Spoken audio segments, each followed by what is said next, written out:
Hey everybody, welcome to The Edge of Things. This podcast is a conversational space where we are going to set out on a journey to rediscover the compelling story that is our life with God. This podcast is an initiative of Revolution Ministries. If any of our work blesses you, consider a tax-deductible gift on our website, revolutionministries.net. I'm your host, Tyler Weber, and I want to welcome you to The Edge. Okay, so last week the issue was a couple of things. Number one, my sound was way too loud. My gain, I had to turn it down, and then yours, you couldn't hear you because your laptop was recording. The second thing, we tried to cover too much ground last week. I was trying to go in some very elaborate, like, we got to share the gospel in all 4 points now in 12 minutes. So listening to it, the content was awesome, but there was way too much going on. So I kind of like this relaxed. Let's just go with the flow, Matt Fradd style, you know? Yeah. Okay. Catch everybody up real quick on who you are, your life right now. I haven't introduced you. Yes. So my name's Joseph, and I live right now in Metairie, Louisiana, which is right next to New Orleans, Louisiana. I found out yesterday that I passed the bar in Louisiana. Hang on, pause. I got to do my thing. I haven't done it yet. Okay, say it one more time. What just happened? I found out yesterday that I passed the bar in Louisiana.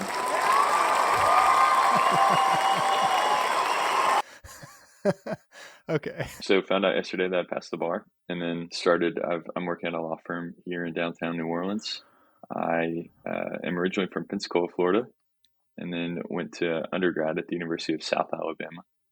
Did 3 years on focus staff, which is where I met you, Tyler.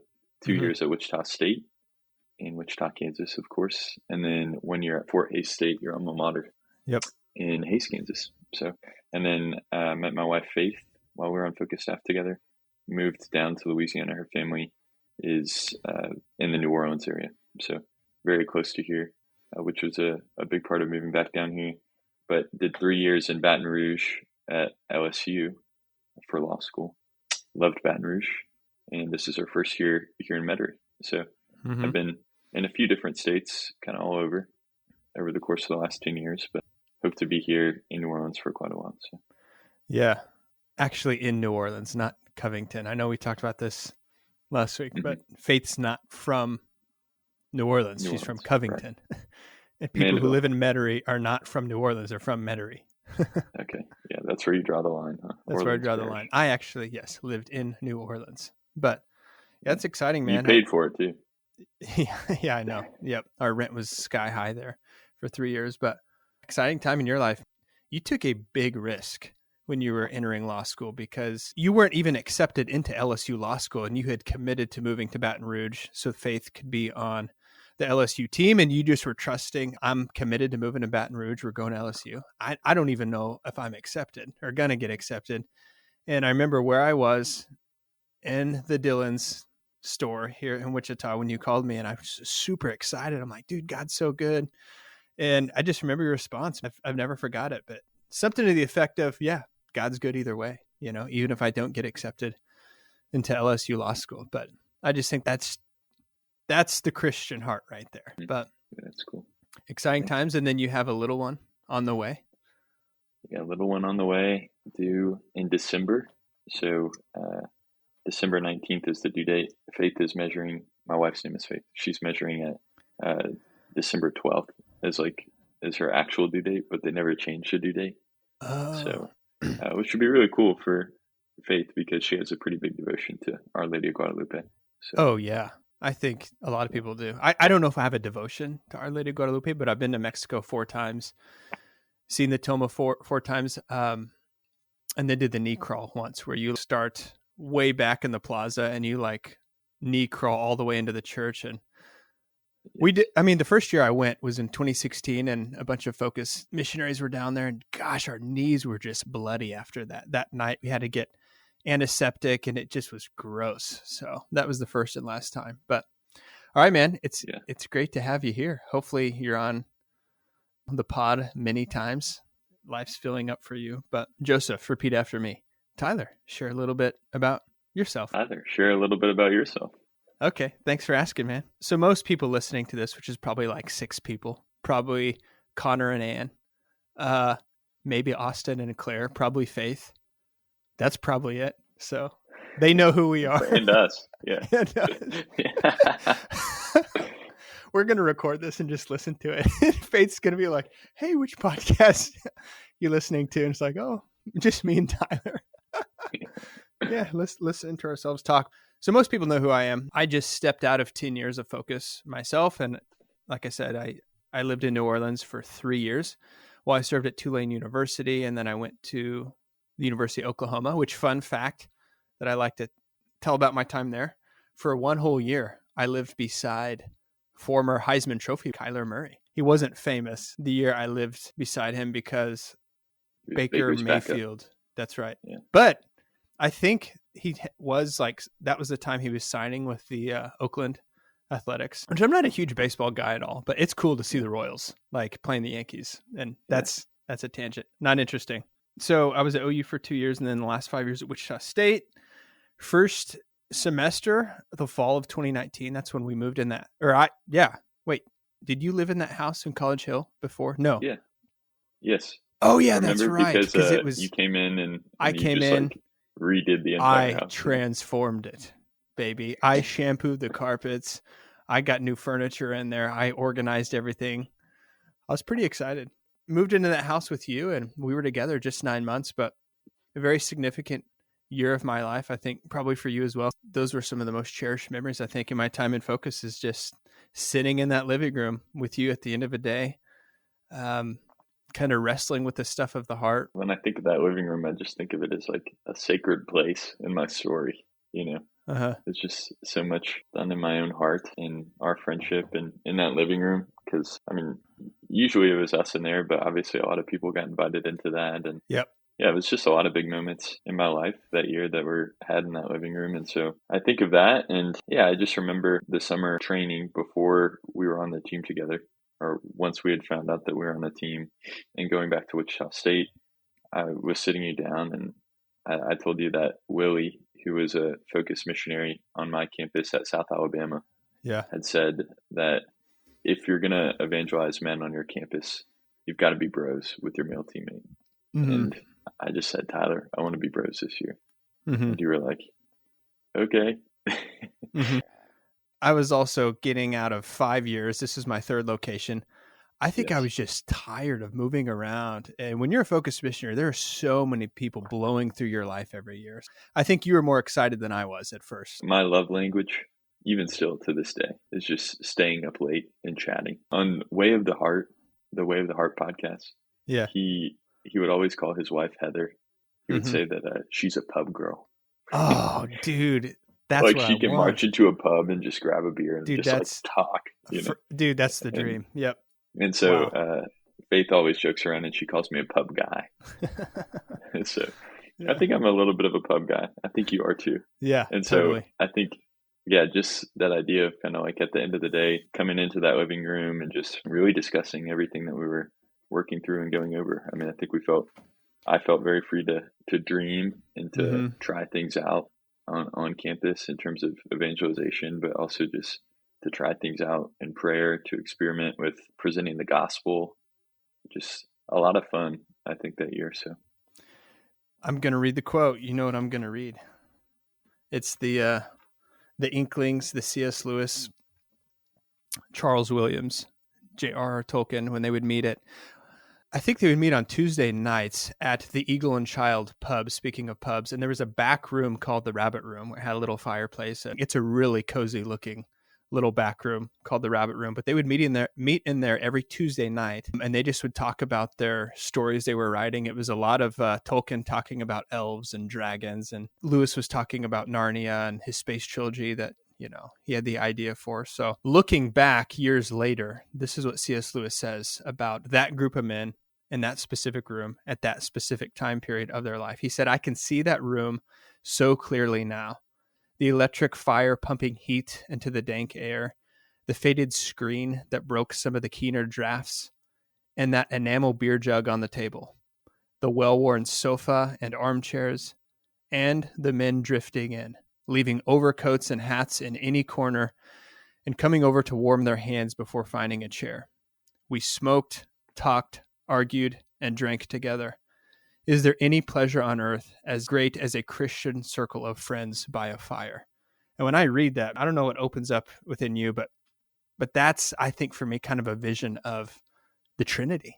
This is this communion of persons that when they come together, they're just more themselves. And I think for sure I was more myself and remain to be more myself whenever I'm around you or talking with you. I think what I'm interested in for this first conversation is introducing a little bit of some of the big ideas that we're hearing in the church today and harnessing just one of those ideas for the sake of this conversation. But Joseph, as you just step back out from your day-to-day life, what are some things that you're seeing in the church right now? What are some trends? And Yeah, I think the church is in a really peculiar position right now. I think as I try to understand where we're at in the story of salvation history, maybe this is a little depressing, but it's kind of it, and I think that this is how Scott Hahn understands it. It seems like this is the way that Michael O'Brien understands it.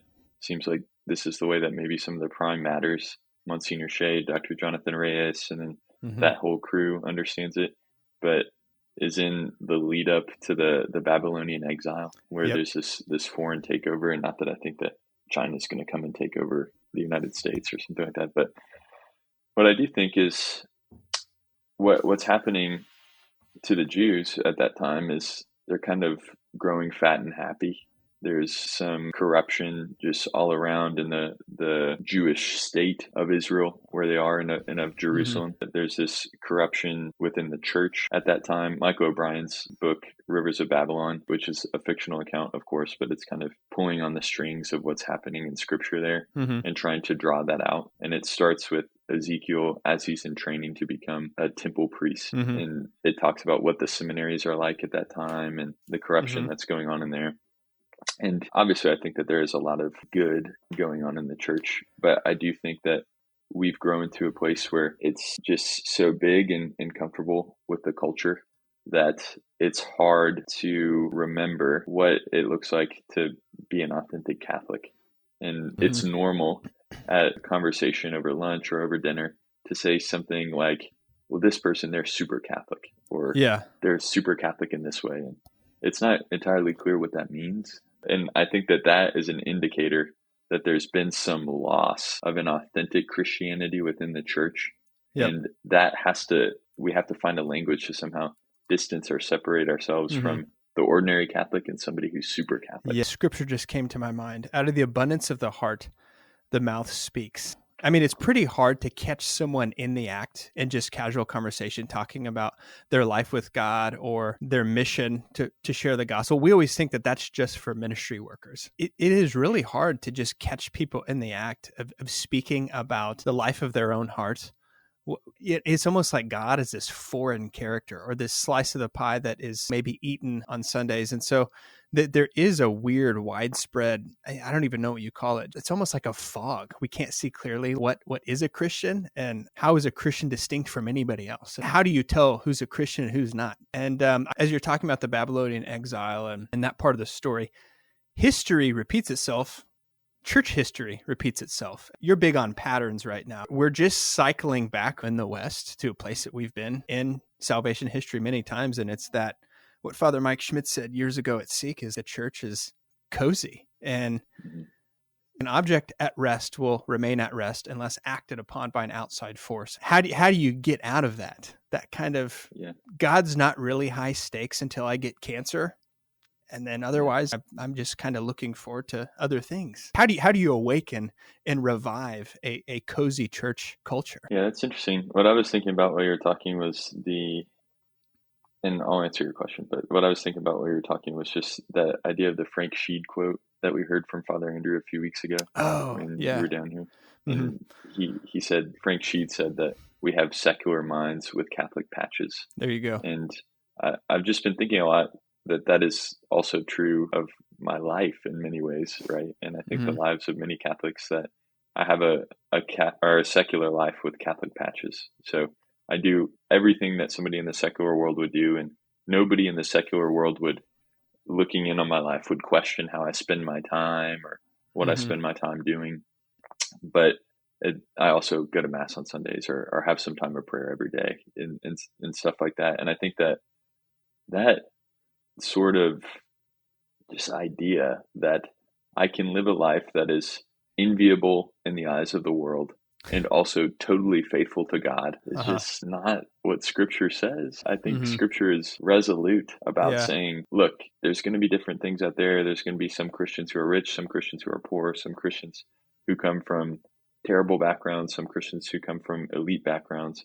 But what binds them together is that they're serious Yeah. about God, And right? that's And palpable. You can see that. and Mm-hmm. that's on a collision course with whatever the religion of the day is, right? Uh-huh. Yes. Because it can't just coexist with a culture that thinks that Christianity is something nice and tidy and to be put to the side. Yep. And My so friend Braxton always says, live in a way that makes people ask why. and so how do we awaken? Part of it is that quote that we often talked about in Focus that was people don't care as much about teachers as they do about witnesses or something along Yeah. those lines. And so I think that we do need to be witnesses and to spend our time and to spend our money and to spend our leisure in places that are different than just the world to Mm-hmm. get people to ask questions. Mm-hmm. So just like something as simple as, I mean, I'm a lawyer, and so I was really getting into Suits on Mm-hmm. Netflix because it came out on Netflix. And then, a little bit into watching Suits, I was like, I just don't think I should be watching this, right? I mean, there's just a lot of inappropriate scenes. It's definitely an image and a way of thinking about the world that is just, yeah, not holy.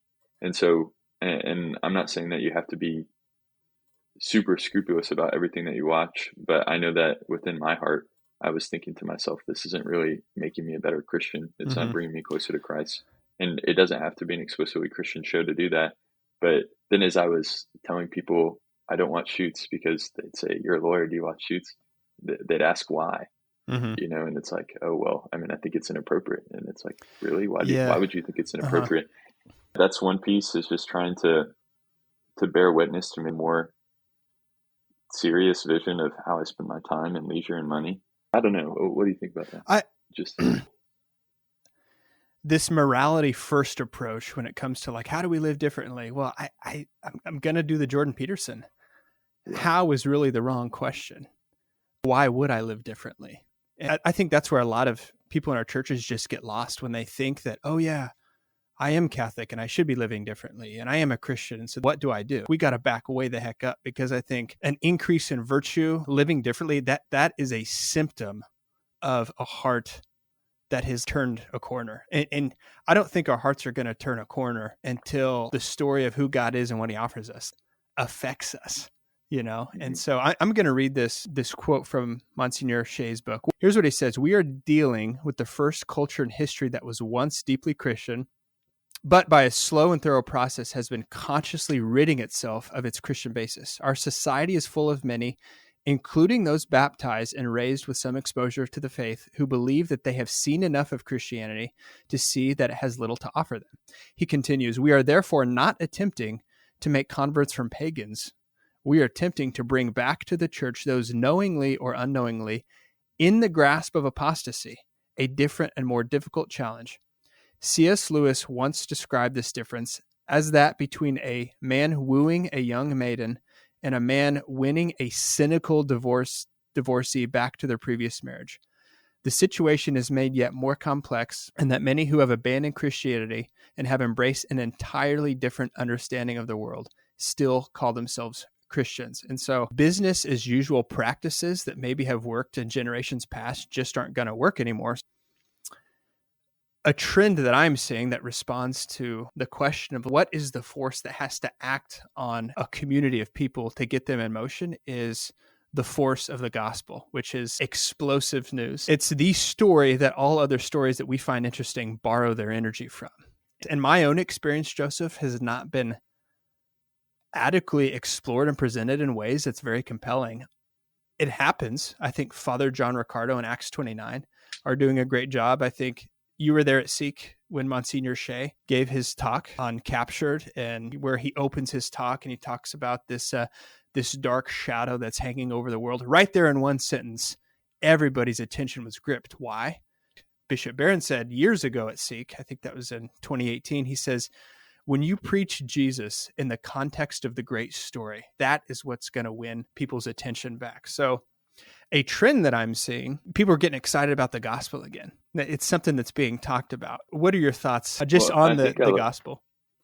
Right. I think I like what you're saying, that the idea of, maybe this morality first approach isn't really what works. And I think that's true. I think that the approach in some ways you kind of set me up for a trap question, because you're like, how do you do this? I was like, here you go. And you're like, we're asking the wrong question. Yeah. But I think that idea is right, that it can't just be this morality first approach. It has to be a relational approach, right? So the answer, like, how do you bring people who are kind of living a laissez-faire life with God back into an authentic life with God? And the answer is, well, they have to fall in love with God, right? Fall in love. Yeah. And it changes everything. And that has to be something that is primarily relational, obviously, because you can't fall in love with morality, right? Morality follows from the love. You stay committed to your spouse because you love them and because you have grace. When it comes to something like the gospel, that story has to be seen in my own story. It's got to be discovered. The way that happened for me, and the way that it happens for me, is primarily through the people that have had great influence over my life. God was never something more than just a piece of my life, as you said, until Andrew Collins got in there. And I understood relationally for the first time that here was this man who was dignifying me with his time and wanted to spend time with me, and who loved me and was interested in the details of my life. Yes. And that relationship helped me map on through my relationship with God, how God views me and what God's perspective is of me. A relationship like ours, where we're in that living room every night working through the tough things of life, what that communicates interiorly to the heart, I think, is that there's someone out there who cares, who has the time and attention for me, and the time and attention to grasp the small and intimate details of my life, and thinks that those aren't insignificant. And I think, we need true loving relationships to kind of awaken that part of the heart. And then when that happens, then I can start to see my story as a narrative. And when I start to understand my own story as a narrative, then I can start to understand where to find that narrative in the gospel. I can start looking for the patterns. Yes. So I see the places in my life where there's these low points and these points that seem like nothing can get worse. And I can start to see that in scripture, and start to see how Jesus walks through that and how he handles it. A seeking happens when you're around people who are like seeking God. Your heart just naturally starts to look behind closed doors and searches for a secret life with God apart from just church environment in my day-to-day. And to maybe expand and illustrate something you're talking about, relationships, my old teammate from Tulane, she's now a sister of life, Melissa, but she was living differently. I can remember a number of times just sitting with her in a team conversation, and she could see and hear things that I couldn't see or hear. And they were actually interesting. She actually had a vision for where she was heading. She had a vision for her narrative arc of her own story. She had a vision for how she experienced intimacy with God. And it was compelling, and it frustrated me because I didn't have that. There was one specific night that was just a fulcrum on the next couple years of my life. This was my last year at Tulane when I was a team director. And we were having a morning team meeting, a tactical meeting, going through the week, talking about all the things focused missionaries talk about. And I got really irritable about something, and I kind of shut one of my male teammates down just because he was kind of a slow talker. I was pretty rough around the edges at that time in my life. And I just had a lot of shame. So I just says, okay, let's just talk about this tomorrow morning. Shut the meeting down. I turn over to my backpack so I didn't have to look at everybody. I said, let's just go to mass. And I'm like acting like I'm looking for something in my backpack, and everybody leaves the room. And I'm like, okay, that was embarrassing. I'm probably going to have to apologize later. I don't know how to do that, but I'm sure I'll figure it out. And I get my backpack on, and I'm heading out of the building we're having our meeting in, and there's Melissa waiting for me. I just felt so embarrassed. And she just looked at me and she said, it's okay. I still love you. It's Tyler, I can see how you're trying to lead our team, and I'm really grateful for you. And I just didn't know how to receive that. How does someone see you at your worst and still love you? We can't understand that. That's not the story that gives you goosebumps. What happened later that night is the story that I tell that will give you goosebumps. I'm sitting in my room, and it's probably getting close to 10 o'clock p.m. So I'm in my Mm-hmm. room. I get this call from Melissa, and she's like, "Hey, are you up?" And I said, "Yeah." "Okay, can I pause real quick in the story?" Sure. This was a very blessed relationship. There was no romance really involved here. This Yeah. is a very Scholastica and Benedict type relationship. I really do believe God positioned her in my life to awaken a desire for him. So Sure. this doesn't end in a marriage for whoever's listening. But she called me. She says, "Hey, you up? Are you up?" I said, "Yeah." She goes, "Hey, let's go to a bar." I'm like, "No, thank you. Let's just go on Friday night." She goes, "Well, I'm out front." And so I look out my blinds, and she's sitting there with her car running. And this is a girl who doesn't really like alcohol and she's not a pub Yeah. girl. Okay, let's go for 30 minutes and that's it. So I'm just feeling really bad because I know she's just going to lay into me or something. Or I just feel really bad. Mm-hmm. Like my behavioral patterns are going to have to change as a team director, and she knows that, and she's gonna talk to me about that. So we end up going to this bar, my favorite bar, the Bulldog. It's down there in New Orleans. It's a great bar. And she ordered. I remember we get there, and she's like, I'll have we'll have what are those things you like, Tyler? I'm like, bourbon. She goes, yeah, we'll have 2 of those. And she hates whiskey, but she got one because I liked it, right? And so we're Yeah. sitting there, and I am doing as much as I can to stay out of my heart. I am not going to be vulnerable. I'm just talking about campus. I'm talking about the Focus Conference coming up. And she doesn't respond to anything that I'm saying. And she's just looking at me in the eyes. Mm-hmm. And then there's this awkward pause. I'll never forget it. And she says, "Tyler, you're hurting and you're tired." And no one's ever done that with me before. She was seeing the pain inside of me. And I've prayed a lot with that moment. And we end up having a very vulnerable conversation, but I've prayed a lot with that moment. And looking back, that wasn't her sitting in that bar saying, "Tyler, you're tired." It was Jesus in a pub with his number one guy. And it was Jesus saying, "Tyler, you're tired." And that experience in relationship with her opened me up to this world that, wow, I do have a story. I have an emotional life. And Jesus pulls me away from the crowd saying, "Come away with me." And he gets me in a pub one-on-one saying, "At last, bone of my bones and flesh of my flesh. What's going on there, Tyler? Hey, kid, I have something for you. But before that, can you just let me look at you?" That was a catalyst to the next, I mean, that was 7-8 years ago. That was a catalyst to everything that's happened in my life. After that, I want more of whatever this is, real conversation. I want to wrestle with the heart of things. I actually want to welcome others into the heart of things in every relationship Mm-hmm. because it's what we're made for. So that really ties into what you're talking about with Andrew Collins and the people who've impacted your life. And I think we have seasons to our friendships, right? And each season of friendship, I think God is trying to initiate us into something deeper. And I think for me and you, and this is how it ties into what we're talking about now with the gospel, I really felt initiated into the story arc of the gospel when I lived with you. And that's what this whole ministry that I've founded with the Lord is established on is the gospel message, to creatively share the gospel of Jesus Christ in an apostolic age. The only real effective way of re-inviting Christians back into life with God is sharing this story, this narrative arc of the gospel in a compelling way. So that begs the question, how do you do that? There's got to be a way that we're inviting people back into the story of the gospel in a compelling, dynamic way that sets their hearts on fire. And it's Mm-hmm. not the 10-second soundbite of, "You're made for God, Jesus died for you, and you need to confess your sins and develop a life with that." That's not going to work. So Mm-hmm. I'm going to punt this to you. The beginning point is something like that great story about Melissa. It has to begin with some level of vulnerability, because where you are in that moment and what Melissa was able to do is to get you into a place where you were truly ready to be vulnerable. You were truly ready to ask Mm-hmm. questions, right, about your life. And I think where we hit a roadblock a lot of the times, I mean, everybody can think in their mind of Christians at these different events holding up signs saying you're going to go to hell, right? Yeah.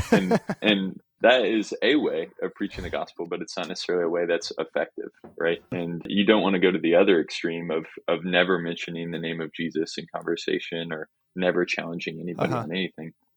I remember when I went to that theology of the body class, Bill Donahue ended the class by telling us to listen for the wound and speak directly to it. Ooh. That was Mm-hmm. his parting advice for us at the end of the class. He did that in the context of the scene from Moana, Yep. where at the very end she sees the Wow. monster, spoiler alert, and she speaks directly to the monster, and Mm-hmm. she says, I have chills now. She says I do too. something to the extent of, I know who you are. And it, yeah, calms the monster down. She knows that she's seen, and then she can flourish as the island once again. Mm. And I think that the thing with the scriptures in this present age, as you read that apostolic age quote, is that they're too familiar to us. We're Yes. familiar with the parables. And so when we can reintroduce people into what the gospel is actually saying, the good news that it's actually bringing through these other images and icons that exist in the culture, like a Moana or whatever moves your specific heart, that's the place where people can actually come into encounter. We do that by veiling it in these other stories that are meaningful and impactful to people, so that they can realize that's what the gospel is really trying to do. What's in Moana, what's in Batman, what's in This trend of the sharing the gospel, building small groups around the gospel, preaching the gospel. The effort isn't to make the gospel attractive and interesting. It's to reveal that it has always been revealing itself as such. And the story goes on, and it's ever ancient and ever new. And I think a lot of our culture gets the ever ancient part, but to live on this cutting edge of the new is a new trend. And all it is looking for the gospel story everywhere, looking how God is revealing my own story to me, looking how he's revealing me to myself. And Joseph, you mentioned that word vulnerability. So I just want to pause right there for a moment. What I'm about to do is going to be really absurd, but let's just say we're going to go off the grid after this recording. And I say, Joseph, I have something to share with you. Like, I know I need to be vulnerable with you, but I got to tell you something about my life, man. I'm really happy right now. I mean, that's probably not going to be it. Vulnerability to me is almost synonymous with I'm not okay. Father John Ricardo, I think he said this in the Rescue Project, but basically there's two tragedies in life. Number one is to get everything you want because you realize, dang, this isn't it. The second tragedy is to not get what you really, really want, because either way, you encounter a fundamental longing that is to the core of the gospel message and to the core of salvation history. It goes beyond morals. It goes beyond all this other stuff that we always talk about. There's one thing that God's after, and it's our aching, restless, yearning heart. We must begin with discontent. And going back to that pub with Melissa, that's where it began for me. Is like I had to get to a place where I had to expose to another person, hey, something's not working. I don't have any addictions. I'm something's off and I'm tired. And we see this in Peter's story. I've been fishing all night and I've caught nothing. I don't know what to do. I can't buy more Amazon things. I can't go to another game. I can't watch another show.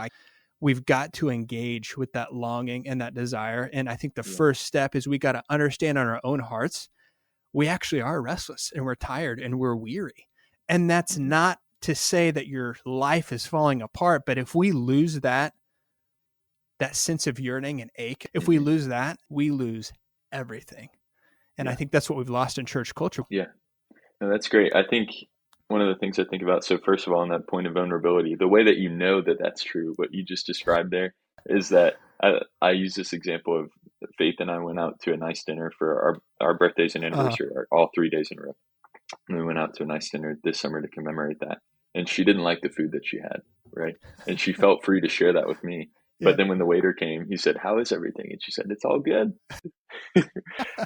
Right? Because she didn't feel as free to share with the waiter that she didn't like her food. And that's just a little piece of being vulnerable, right? We feel fine to share the things which are just unscrutiable with anybody and everybody, right? Oh, how's it going? It's going great. I'm having a baby. I passed the bar. But it's like, I don't want to share with them the struggles that I have with my health or the struggles that I have with insecurities about my own body or something like that. And insecurities about the way that I'm looking at and viewing finances and what I'm bringing into the confessional. Yeah. And this is why the sacrament of confession is so powerful and why it's such a key, is because even get through the door, I have to admit that I've done some things wrong. And that puts you in a place where you're willing to accept some correction from God, and that's how grace can come in, right? But I think that what you were just saying there, this idea of, oh man, I lost it. You were just talking about, rev me up again. If we lose this craving, yes, longing, getting there's everything we something want. that's irresistible, but I don't have it yet. It's just that song. I still haven't found what I'm looking for. So that's God's first open door into my heart and into your heart and into anybody's heart, is the place in your life right now where I still haven't found what I'm looking for. That's it. Really excited for a lot of initiatives that I will be talking about in future episodes, and maybe even to reveal the origin story behind the title of this podcast, The Edge of Things. So until next time, stay hungry, my friends.